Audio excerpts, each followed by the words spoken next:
जय हिंद everyone and welcome to Doon officers academy. आज का जो हमारा टॉपिक है बेटा, आज हम पढ़ने वाले हैं the making of national movement. हमारी ये वाली सीरीज चल रही थी, the making of national movement की पूरी हमारी सीरीज चल रही थी। इसके अंदर हमने कहाँ तक कंप्लीट कर दिया है? इसके अंदर हमने बेटा जो है Lucknow pact and home rule league को यहाँ पे हमने कंप्लीट कर दिया है। होम रूल लीग जो कि हमने प्रीवियस वीडियो के अंदर कंप्लीट किया, लखनऊ पैक्ट जो कि हमने प्रीवियस वीडियो के अंदर कंप्लीट किया है। होम रूल लीग के अंदर हमने क्या देखा था कि इंडिया के अंदर दो होम रूल लीग स्टार्ट हुए थे, जो कि एक बाल गंगाधर तिलक ने शुरू किया था और एक एनी बेसेंट ने शुरू किया था। बीजी तिलक ने अप्रैल 1916 में स्टार्ट किया था और एनी बेसेंट ने होम रूल लीग को सितंबर 1916 में स्टार्ट किया था। ठीक है, उसके बाद बेटा हमने क्या देखा था? लखनऊ पैक्ट देखा था कि लखनऊ पैक्ट जो आपका होता है वो किस किस के बीच में होता है। तो लखनऊ पैक्ट जो आपका होता है वो मुस्लिम लीग और जो इंडियन नेशनल क्या है कांग्रेस थी उसके बीच में वो आपका हुआ था। ठीक है, जिसमें उन्होंने क्या बोला था, जिसपे इन दोनों पार्टीज ने एक साथ वहां पे जो है काम करने के लिए बोला था कि आगे चल करके हम जो है एक साथ काम करेंगे। तो यहां तक हमने यहाँ पे कंप्लीट कर लिया था। आज हम क्या करेंगे बेटा? आज हम करने वाले the advent of Mahatma Gandhi. अब इसी बीच में आपके महात्मा गांधी जो है वो इंडिया आ जाते हैं। ठीक है, अगर हम 1915 की बात करते हैं तो 1915 में क्या होता है बेटा? 1915 में आपके महात्मा गांधी इंडिया आते हैं। तो advent of Mahatma Gandhi, MG Gandhi या महात्मा गांधी।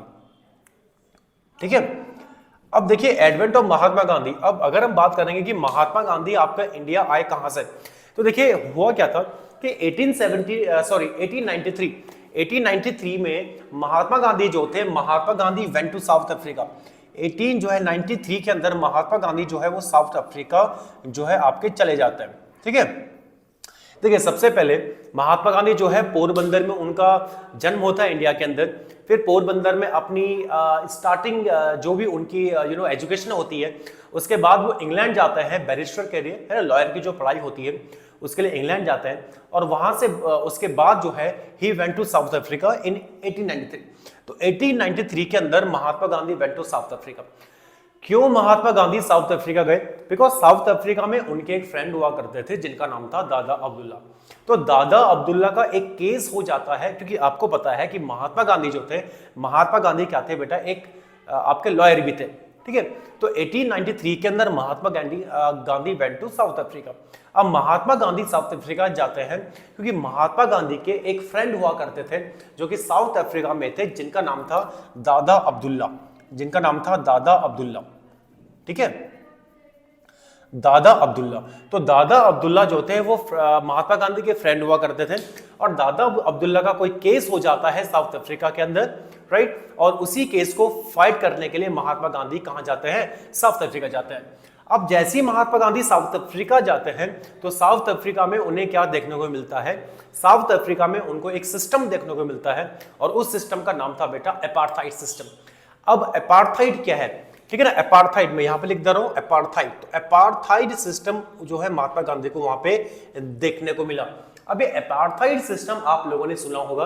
अपार्थाइड सिस्टम का मतलब होता है कि जो आपका साउथ अफ्रीका के अंदर जो आपके व्हाइट माइनॉरिटी लोग हुआ करते थे, जो आपके व्हाइट पीपल थे, वो क्या करते थे? साउथ अफ्रीका के ब्लैक लोगों के ऊपर एक्सप्लॉयटेशन करते थे, उनको हैरास करते थे।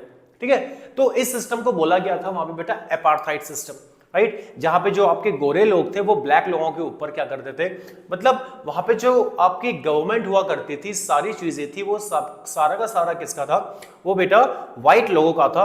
और व्हाइट लोगों ने ब्लैक लोगों को परेशान किया हुआ था। सेम एज इंडिया, जैसे इंडिया में क्या था कि जो आपका व्हाइट पीपल थे, मतलब जो आपके ब्रिटिश पर्सन्स थे, उन्होंने इंडिया को अपना स्लेव बना रखा था और इंडियन के साथ बहुत ज्यादा बुरा व्यवहार करते थे। ठीक है ना, in the same manner apartheid system भी आपका वही है था कि जो जहां पे साउथ अफ्रीका के अंदर व्हाइट लोग जो हैं वो ब्लैक लोगों के ऊपर बहुत ज्यादा एक्सप्लॉयटेशन कर रहे हैं या उनको हैरास कर रहे हैं। अब जब महात्मा गांधी ने ये सिस्टम वहां पे देखा तो महात्मा गांधी को बहुत ज्यादा हर्ट होता है। He was very much appalled, he was very much hurt by this system. इस सिस्टम से उनको बहुत ज्यादा हर्ट होता है और हर्ट होने के बाद महात्मा गांधी ने जो है वहां पे क्या किया? महात्मा गांधी ने बेटा क्या किया कि महात्मा गांधी ने अपना पहला सत्याग्रह मूवमेंट अपना फर्स्ट सत्याग्रह कहां पे शुरू किया? साउथ अफ्रीका में शुरू किया। अपार्थाइड सिस्टम के अगेंस्ट उन्होंने शुरू किया।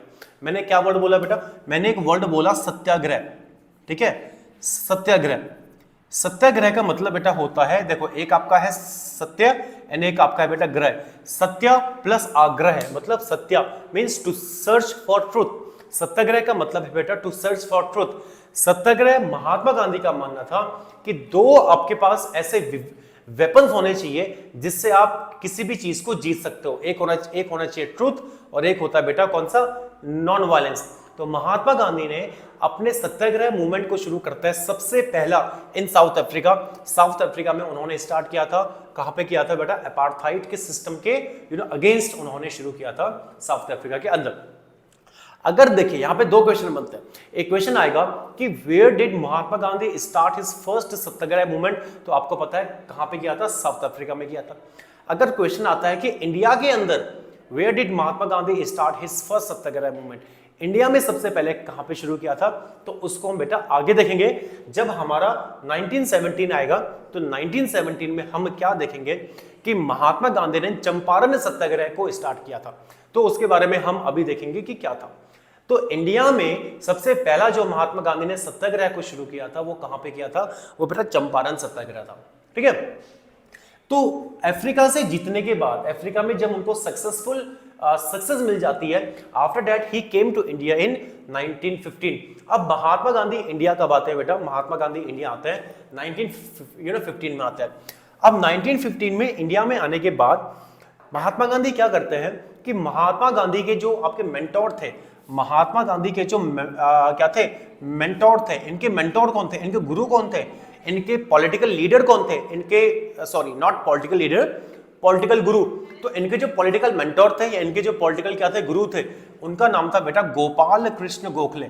उनका नाम था गोपाल कृष्ण गोखले, ठीक है, गोपाल कृष्ण गोखले, ठीक है। तो गोपाल कृष्ण गोखले जो थे वो इनके क्या थे बेटा? वो इनके पॉलिटिकल मेंटोर हुआ करते थे, गोपाल कृष्ण गोखले। अब गोपाल कृष्ण गोखले जो थे, जीके गोखले, इन्होंने क्या बोला? इन्होंने महात्मा गांधी को ये बोला कि आप एक साल इंडिया में पूरा मतलब ट्रैवल करो, इंडिया की सोसाइटी को देखो, इंडिया का पॉलिटिकल सिस्टम देखो, हर चीज को देखो, ठीक है ना। तो महात्मा गांधी ने क्या किया? महात्मा गांधी पूरे ऑलमोस्ट एक साल तक पूरे इंडिया घूमे। इंडिया में घूमने के बाद he came to know Mahatma Gandhi came to know about the people of India, about the society of India, about the we can say cultural things and all the political things of India.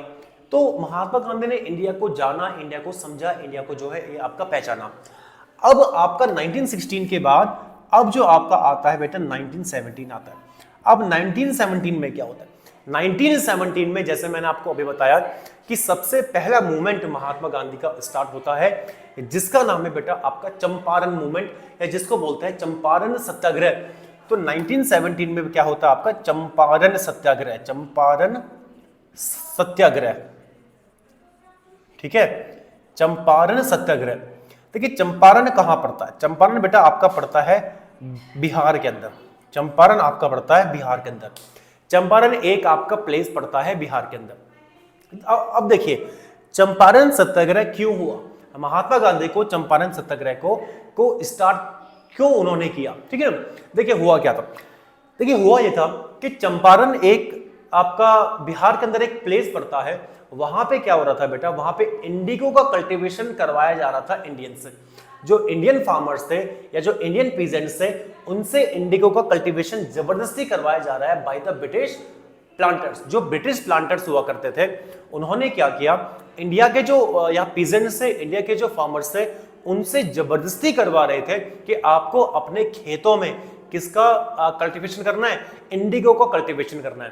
बेटा Indigo एक ऐसी crop है, देखो Indigo, Indigo मतलब नील, है ना।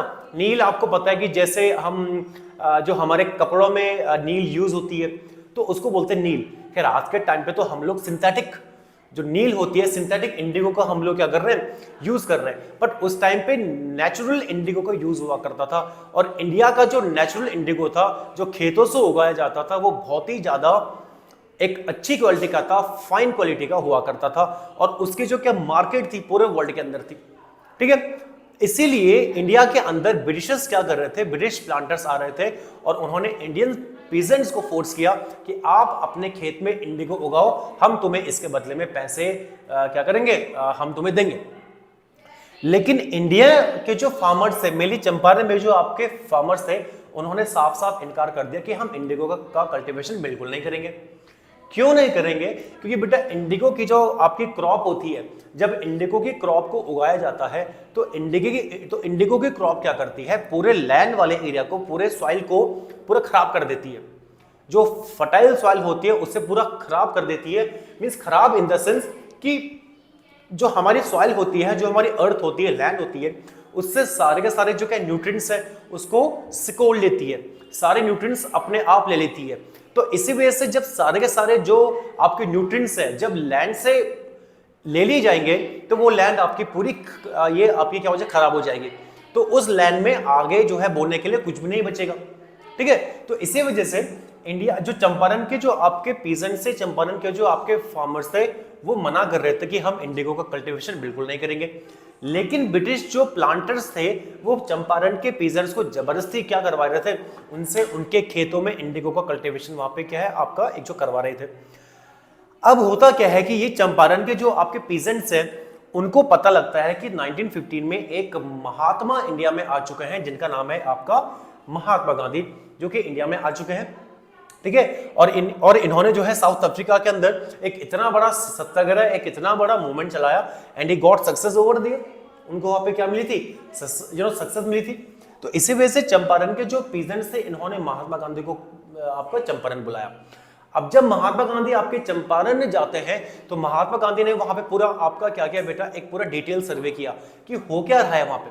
तो महात्मा गांधी को यह पता लगा कि वहां पे एक सिस्टम चल रहा था, उस सिस्टम का नाम था बेटा तिन काठिया सिस्टम। ठीक है ना, एक सिस्टम चलता था वहां पे तिन काठिया सिस्टम। तिन काठिया सिस्टम का मतलब ये था, मैं यहाँ पे लिख देता हूं, उस सिस्टम का नाम था बेटा आपका तिन काठिया।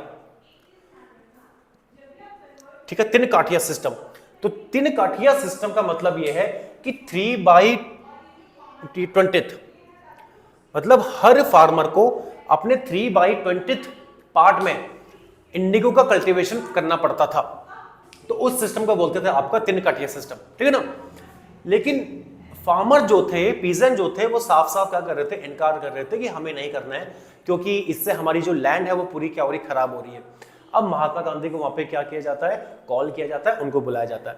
So when Mahatma Gandhi reached Champaran तो उन्होंने देखा कि यहाँ पे कैसे कैसे जो ब्रिटिश आपके प्लांटर्स हैं वो कैसे कैसे इंडियन फार्मर्स को, इंडियन पीजेंट्स को एक्सप्लॉइट कर रहे हैं। ठीक है, उनको हैरास कर रहे हैं। ठीक है, तो इसलिए एट लास्ट क्या होता है बेटा, मतलब महात्मा गांधी ने वहां पे अपना सत्याग्रह आपका एक जो है वीकेंड से मूवमेंट चलाया। तो वहां पे बहुत इंक्वायरी आती है, तो वहां पे जो आपके मतलब गवर्नमेंट का भी वहां पे जो आपकी क्या ब्रिटिश गवर्नमेंट थी वो भी आती है, तो एक पूरी इंक्वायरी बैठती है। और एट लास्ट क्या होता है कि महात्मा गांधी और जो आपके पीजेंट्स थे उनकी बात को मान लिया जाता है और ये बोला जाता है कि जो अभी की फसल आपके इंडियन पीजेंट, चंपारण के जो क्या थे पीजेंट से, अभी जो तुम्हारे खेत, उनके खेत में फसल थी उसको तुम पूरी पका दो, उसको हार्वेस्ट करके तुम किसको दे दो, ये जो आपके ब्रिटिशर्स है उनको दे दो। अगली बार से अगर जिसको इंडिगो का कल्टीवेशन वहां पे करना है तो वो क्या कर सकता है, इंडिगो का कल्टीवेशन कर सकता है, और जिसको नहीं करना है वो ना करे। तो यहाँ पे ये सत्याग्रह जो था आपका महात्मा गांधी का सक्सेसफुल हो जाता है। क्योंकि पहले तो मतलब क्या हो रहा था कि चंपारण के जो आपके पीजेंट्स थे उनको जबरदस्ती इंडिगो का कल्टीवेशन करवाया जा रहा था, लेकिन अब जब आपकी इंक्वायरी बैठती है, महात्मा गांधी की बात सुनी जाती है, तो अब क्या बोला जाता है, जिसे कल्टीवेशन करना है वो कर सकता है अपनी इच्छा से, और जिसे नहीं करना है वो उससे कोई भी फोर्स नहीं कर सकता है। तो ये इसी आपके जो मूवमेंट था आपका, यही जो आपका सत्याग्रह था, इसी सत्याग्रह को बोला जाता है बेटा चंपारण सत्याग्रह, which was started by Mahatma Gandhi. तो एक बात आपको याद रखना है कि चंपारण सत्याग्रह जो था वो महात्मा गांधी का फर्स्ट सत्याग्रह था, फर्स्ट सत्याग्रह मूवमेंट था इंडिया के अंदर, ये आपको याद रखना है। तो first satyagraha movement of Mahatma Gandhi in India. ठीक है, आई होप यू आपको समझ में आ रहा होगा। ठीक है, अब आपका 1917 के बाद बेटा आपका 1918 आता है। अब ये 1918 के अंदर क्या होता है, 1918 में बेटा आपकी दो चीजें होती हैं, हम दो चीज देखेंगे। अच्छा एक और यहाँ पे चलिए खैर वो मैं आपको बताऊंगा कि ये जो हम पढ़ रहे हैं टाइम पीरियड 1915, 16, 17, 18, ये वो आपका टाइम पीरियड भी है जबकि आपका फर्स्ट वर्ल्ड वॉर चल रहा है। अगर हम वर्ल्ड में देखें, यूरोप में देखें, तो आपका क्या हो रहा है बेटा, आपका फर्स्ट वर्ल्ड वॉर चल रहा है। तो फर्स्ट वर्ल्ड वॉर जो था आपका 1914 से लेकर के 1918 के बीच में चला, ठीक है। और इसी टाइम पीरियड में जहां एक और यूरोपियन कंट्रीज में आपका फर्स्ट वर्ल्ड वॉर हो रहा है, वहीं इंडिया में ये सारी चीजें हो रही हैं, ठीक है। अब आपका 1918 आ जाता है। 1918 में क्या होता है, 1918 के अंदर महात्मा गांधी दो और सत्याग्रह मूवमेंट को शुरू करते हैं। उसको हम यहां पे लिख लेते हैं, दो सत्याग्रह मूवमेंट को शुरू कर देते हैं। एक सत्याग्रह मूवमेंट का तुम्हारा नाम है अहमदाबाद सत्याग्रह, या आप ये बोल सकते हैं कि अहमदाबाद मिल स्ट्राइक बोल सकते हैं इसको, ठीक है। अहमदाबाद मिल स्ट्राइक, या तो आप इसको अहमदाबाद सत्याग्रह बोले या तो आप इसको अहमदाबाद मिल स्ट्राइक बोले। और दूसरा आपका होता है बेटा खेड़ा सत्याग्रह, खेड़ा सत्याग्रह, खेड़ा सत्याग्रह, ठीक है। तो एक और आपका क्या हो गया, एक और 1918 में अहमदाबाद मिल स्ट्राइक और एक और आपका खेड़ा सत्याग्रह। अब इसका सुनिए कि ये 1918 में जो महात्मा गांधी ने अहमदाबाद सत्याग्रह या अहमदाबाद मिल स्ट्राइक को यहां पे आपका होता है, अहमदाबाद आपका पड़ता है गुजरात के अंदर, ठीक है। अब जब अहमदाबाद के लोग, अच्छा 1918 में सबसे पहले सुनिए, 1918 में क्या हुआ था कि इंडिया के काफी वी कैन से पार्ट में, स्पेशली जो हमारा क्या नॉर्थ इंडिया है और जो हमारा क्या है बेटा, जो हमारा वेस्ट इंडिया है, मतलब गुजरात वाला पोर्शन, राजस्थान वाला पोर्शन, ये पोर्शन, इन पोर्शंस में क्या हो जाता है बेटा, आपका सूखा पड़ता है, ड्रॉट पड़ जाता है। तो ड्रॉट पड़ने के कारण क्या होता है कि जो हार्वेस्ट होती है, मतलब जो आपकी क्या होती है फसल होती है, वो बहुत अच्छी नहीं हो पाती, वो काफी कम होती है, ठीक है। तो फसल जो होती है वो बहुत अच्छी नहीं हो पाती है, फसल काफी क्या होती है, कम होती है। और फसल जब काफी कम होती है और इसके साथ साथ 1918 में ही क्या फैल जाता है वहां पे बेटा, एक एपिडेमिक फैल जाता है।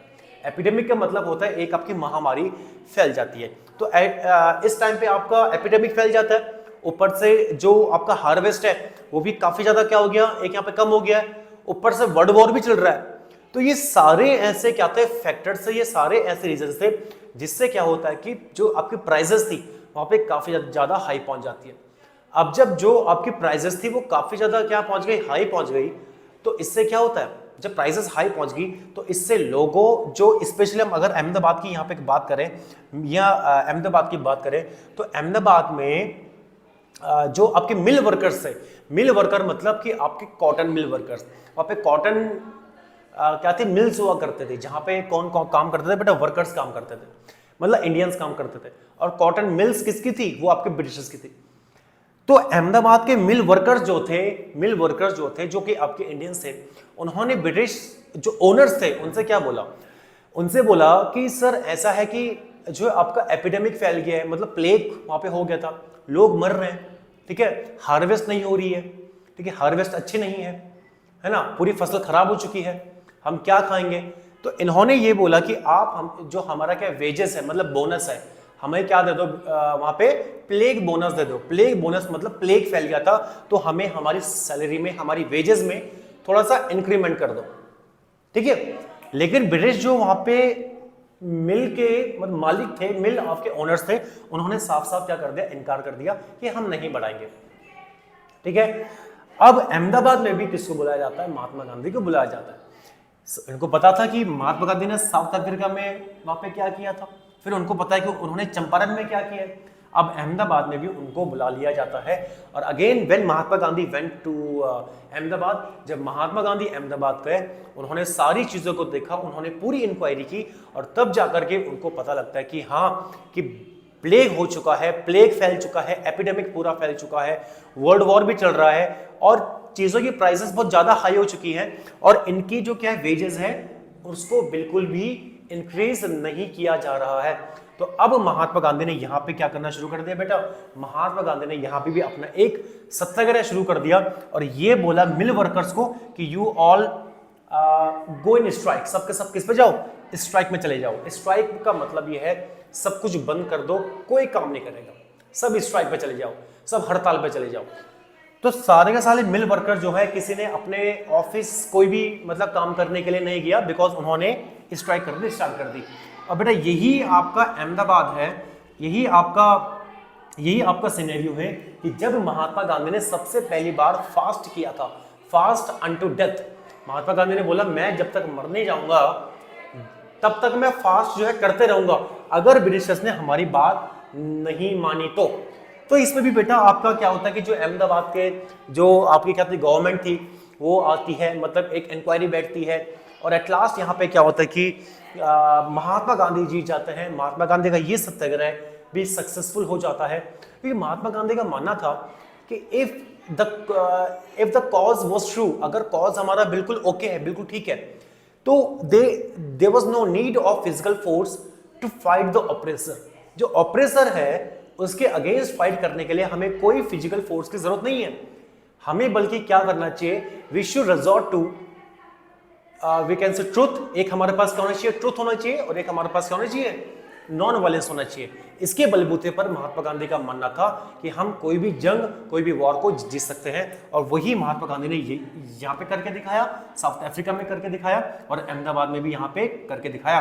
और एट लास्ट आपका क्या होता है कि मिल ओनर्स जो है, मिल ओनर्स को मजबूर होना पड़ा उन वर्कर्स को 35% इंक्रीमेंट देने के लिए, उनको 35% जो आपके वेजेस हैं उसमें इंक्रीमेंट देना पड़ा। तो एट लास्ट जो अहमदाबाद जो मिल स्ट्राइक था, या अहमदाबाद सत्याग्रह जो था महात्मा गांधी का, वो भी सक्सेसफुल हो जाता है। ठीक है, आई होप यहां तक सबको समझ में आया होगा। इसी साल में एक और आपका सत्याग्रह महात्मा गांधी करते हैं जिसका नाम है खेड़ा सत्याग्रह। खेड़ा सत्याग्रह के अंदर क्या है, खेड़ा कहां पड़ता है बेटा, खेड़ा आपका पड़ता है गुजरात में ही, खेड़ा भी आपका गुजरात में ही पड़ता है। खेड़ा में क्या हो रहा है बेटा, खेड़ा में ये हो रहा है, मैंने आपको बताया था कि 1918 का वो टाइम है जब आपकी हार्वेस्ट खत्म हो चुकी है। ठीक है, देखिए ये बेटा ये आपके 4 दिन बाद ही हुआ था, 4 दिन बाद बिल्कुल उसी टाइम का है। खेड़ा में क्या हो रहा है, खेड़ा में मैंने बताया था 1918 में क्रॉप्स फेल हो चुकी हैं, फर्स्ट वर्ल्ड वॉर चल रहा है, चीजों के प्राइसेस बहुत ज्यादा हाई हो चुके हैं। ठीक है, अब खेड़ा के जो आपके किसान थे, खेड़ा के जो आपके फार्मर्स हुआ करते थे, खेड़ा के जो आपके पीजेंट्स हुआ करते थे, वो क्या करते हैं, वो सरकार को, वो ब्रिटिश को वहाँ पे एग्रीकल्चर जो है एक वहाँ पे टैक्स दिया करते थे। जो ब्रिटिश गवर्नमेंट थी, तो ब्रिटिश गवर्नमेंट को एग्रीकल्चर जो है वहाँ पे टैक्स वहाँ पे देते थे। मतलब अपनी जो इनका एग्रीकल्चर हो रहा है, जो इनकी फसल हो रही है, उसके कुछ % हिस्से को किसको देना पड़ता था, ब्रिटिशर्स को देना होता था। ठीक है ना।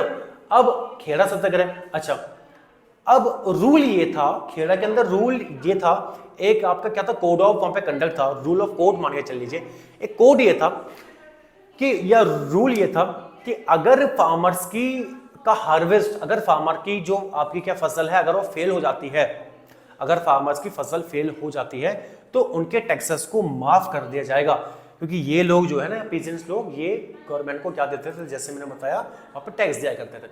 तो रूल क्या बोलता था कि जो खेड़ा के लोग हैं, मतलब जो किसान है, अगर उनकी फसल खराब हो जाएगी तो उनका जो है टैक्स क्या कर दिया जाएगा, रेमिट कर दिया जाएगा, उसको जो है माफ कर दिया जाएगा। लेकिन इस टाइम पे क्या हो रहा था, 1918 में क्या हुआ कि खेड़ा के लोगों की जो पीजेंट्स है उनकी फसल खराब हो गई थी, लेकिन तब भी उनसे जबरदस्ती क्या करवाया जा रहा था, टैक्सेस को लिया जा रहा था, जिससे खेड़ा के जो आपके कौन किसान थे, खेड़ा के जो आपके पीजेंट्स थे, वो बहुत ही ज्यादा इससे कहते गुस्साए हुए थे कि जब हमारी क्या फसल ही नहीं हो रही है तो हम तुम्हें टैक्स कहां से दें। तो ये जो है ये किसका मानना था बेटा, ये खेड़ा के पीजेंट्स का मानना था। तो होता क्या है, एट लास्ट खेड़ा के किसानों ने भी किसको बुलाया, आपके महात्मा गांधी को बुलाया। अब महात्मा गांधी को वहां पे क्या होता है बेटा, वहां पे आपका बुलाया जाता है, वहां पे भी महात्मा गांधी क्या करते हैं, अपना सत्याग्रह मूवमेंट को शुरू कर देते हैं। वहां पे भी क्या बोलते हैं इनको, खेड़ा के जो वहां पे आपके पीजेंट्स थे उनको बोलते हैं, don't give the taxes, taxes बिल्कुल मत दो, किसी को कोई टैक्स देने की वहां पे क्या नहीं जरूरत नहीं है, और हम वहां पे बिल्कुल वो क्या करेंगे, स्ट्राइक करेंगे, बिल्कुल हड़ताल करेंगे। ठीक है ना। तो मतलब उनको मना कर दिया। पूरी महात्मा गांधी गए, इंक्वायरी हुई, वहां पे गवर्नमेंट भी आती है, ठीक है, तो वहां से उनकी मीटिंग वगैरह होती है, और एट लास्ट क्या होता है, जो आपकी गवर्नमेंट है उसे क्या करना पड़ता है, खेड़ा के जो आपके पीजेंट्स है उनके उनके जो क्या टैक्सेस हैं उसके उनको माफ करना पड़ता है, उनको रेमिट करना पड़ता है। ठीक है, तो ये तीनों सत्याग्रह देखो बेटा महात्मा गांधी के बैक टू बैक सक्सेसफुल हो जाते हैं। ठीक है, तीनों सत्याग्रह महात्मा गांधी के बैक टू बैक क्या हो जाता है, सक्सेसफुल हो जाते हैं। तो एक हमने देखा बेटा चंपारण सत्याग्रह, एक हमने यहाँ पे देखा अहमदाबाद आपकी सत्याग्रह या मिल स्ट्राइक, और एक यहाँ पे हमने क्या देखा बेटा, एक हमने यहाँ पे देखा खेड़ा सत्याग्रह। तो ये तीन महात्मा गांधी क्या थे, लोकलाइज्ड सत्याग्रह थे जो केवल एक particular we can say place तक सीमित थे, एक पर्टिकुलर प्लेस तक क्या थे बेटा, लिमिटेड थे। अब इसके बाद बेटा हम एक न्यू वीडियो के अंदर क्या देखने वाले हैं, अब इसके बाद हम न्यू वीडियो के अंदर ये देखेंगे कि अब आपका 1918 में ही फर्स्ट वर्ल्ड वॉर खत्म हो जाता है। आपको याद रखना है फर्स्ट वर्ल्ड वॉर की जो आपका क्या है, आपका टाइम पीरियड है वो 1914 से 1918 तक चला था। फर्स्ट वर्ल्ड वॉर ये टाइम पीरियड है, तो 1914 से 1918 तक फर्स्ट वर्ल्ड वॉर आपका चला था, ठीक है ना। और 1918 में फर्स्ट वर्ल्ड वॉर खत्म होने के बाद हमने एक्चुअली हुआ क्या था कि ब्रिटिशर्स ने हमको बोला था कि इंडियंस को बोला था कि आप हमको अपने क्या है यूथ दो, मतलब ब्रिटेन की आर्मी के लिए इंडियंस अपने यूथ दो, तो इंडियंस और हम आपको इसके बदले कुछ क्या देंगे, कुछ राइट्स देंगे, कुछ कॉन्स्टिट्यूशनल जो रिफॉर्म्स लेकर के आएंगे। तो इंडियंस ने एक्सेप्ट किया था कि ओके, है ना। लेकिन जैसे ही फर्स्ट वर्ल्ड वॉर आपका खत्म होता है, ब्रिटिशर्स ने साफ साफ इनकार कर दिया कि हम तुम्हें कोई राइट नहीं देने वाले, ठीक है। और इसी वजह से लोग जो है यहाँ पे सड़कों में आ जाता है, ठीक है। महात्मा गांधी के यहाँ पे कहने पर लोग सड़कों में आ जाते हैं कि भैया आप जो हमने आपसे डिमांड किया था या आपने एक मतलब वादा किया था हमसे, वो आपने फुलफिल नहीं कर पाए। तो होता क्या है कि अब 1919 में कुछ हमें राइट्स देने के बजाय वो हमें क्या देते हैं, रॉलेट एक्ट देते हैं। वो हमें क्या देते हैं, रॉलेट एक्ट देता है, Rowlatt act. Now this is very much important. वो हमें क्या देते हैं, वो हमें रॉलेट एक्ट देते हैं। अब ये रॉलेट एक्ट क्या है, इसके बारे में हम देखेंगे बेटा न्यू वीडियो के अंदर। तो आई होप यहां तक बेटा सब लोगों को समझ में आया होगा। आज हम इतना करेंगे, मिलते हैं एक न्यू वीडियो के साथ न्यू टॉपिक के अंदर। Till then take care, bye bye and जय हिंद।